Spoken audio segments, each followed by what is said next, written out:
Thank you. Yes, my name is Hristo Donev.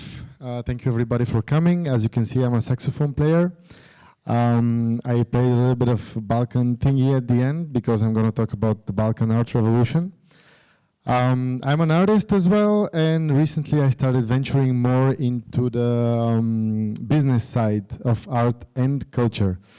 Tonight I will share my idea about this art revolution. Some call it Renaissance, some call it revolution, but I'll try to keep it in 4 main points: the Balkan audience and art state, the Bulgarian audience and state of art, my place in it or where I want to be, and why should we care about art and culture in general. So yeah, a little bit of background about myself. I'm a performer, a saxophone player. I play around in Sofia, Bulgaria, organize events, create my own videos. I compose music, write lyrics. Right now, I'm in the midst of doing my first solo album, and thank you. Well, it's not out yet. It's going to be out this spring. And I want to reach more people, you know, not just this bubble in Sofia that cares about art and culture, friends, family, and already like some clubs and venues that already care about it, but reach the whole of Bulgaria. And why not aim higher, reach the Balkans? Why not aim higher, reach Europe and then even the world? Because I believe we artists should strive for something more, motivate people, but be motivated ourselves as well.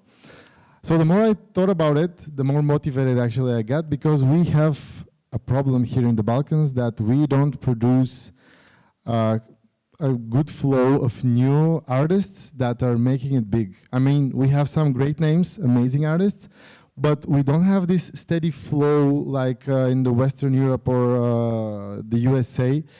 And I believe that some of the biggest problems is distribution and marketing. Distribution, I mean that we always aim for the big cities, Sofia, Plovdiv, Skopje, Sarajevo, whatever capital you choose. And when we do something, we don't know how to market it. We don't know how to sell it. And I think this is a general error for many artists, because the province here in Bulgaria and in general the Balkans, there is like this big audience that's hungry for art, for culture, for something different than the live TV shows and whatever. And they don't have it. Like you don't have so many shows in Razgrad or Shumen as in Sofia. Unfortunately, I'm not the only one thinking about this. There are already some organizations that help artists spread their word, spread their art, distribute it, promote it. The first 3 ones were operating here in Bulgaria. These are some musical conferences in the Balkans in general. Most of them are quite new. But the problems that we artists have, the majority have, we don't know about these stuff. We don't look for them. And if we know about them, we don't know how to reach out to them, or we just need a little bit of push. And this is where my place comes. I'm founding a foundation myself, where I want to take these grants and tools that already exist, apply it for my art, see how everything works, see the whole process, and then try to give it back to the community, help other artists grow. In old school business, there is saying that you have to be the first one to be successful, and I'm happy that we don't live in old school business world anymore, because the more you share, the more we collaborate, the more we grow, and more people are starting to realize it. And I'm actually happy that I'm not the first one to walk this path. I think there is another presentation, especially about this thing, starting late, because I don't have to break my nose. I don't have to step in the wrong steps that some people have done it already. And the good thing about the culture field, the art field, is that the majority of people want to share and see the field grow. So the Renaissance, I don't know why the E is on the bottom, but anyway. We actually, maybe you should pause this just a little bit. I prepared for exactly 20 seconds on a slide, but yeah, I got carried out by the E. We actually never lived through a real renaissance here on the Balkans, because while the majority of Europe was creating art, we were first fighting for our lives, the majority of people, not talking about the wealthy trade people. Then we fought 2 Balkan wars, then there were the 2 world wars, and you can unpause it now, and thank you.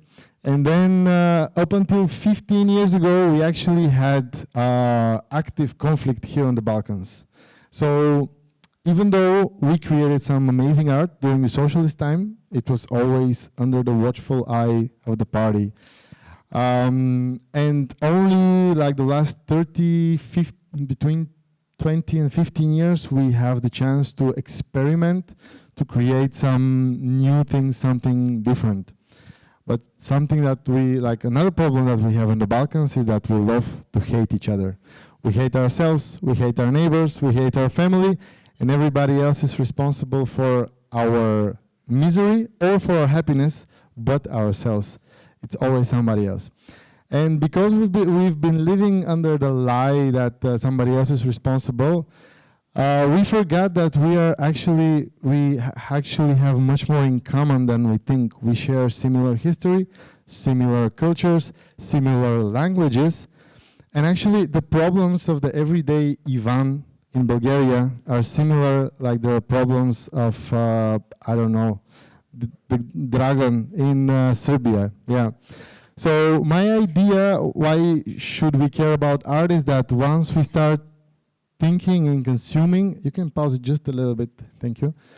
The moment we start consuming art and culture, both from our country and the countries surrounding us, we start seeing the bigger picture, we start seeing the similarity in our problems, everybody on the Balkans, whether you're the poorest or a bit higher, we have similar problems.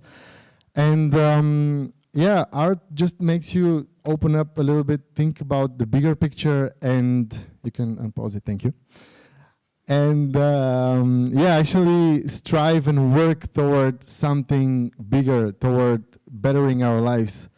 So yeah, the moment we get this guy to care about theater, movies, music, a part of the music that comes with a kebabche, this is the moment where we can actually have a meaningful shift in the mentality and actually start working together towards a brighter future, because I believe it is actually there and we are slowly going there. I'm optimistic about it. Yeah, true unity comes first on a personal and philosophical level, because with unity we can actually get to the place where Mr. Zaimov was talking about, like these optimistic goals that we can have, and innovation and renaissance and whatever. So yeah, this is my view for the moment, for the art revolution, renaissance, however you want to call it. My name is Hristo. If you want to be part of all this, call me. Thank you, Hristo.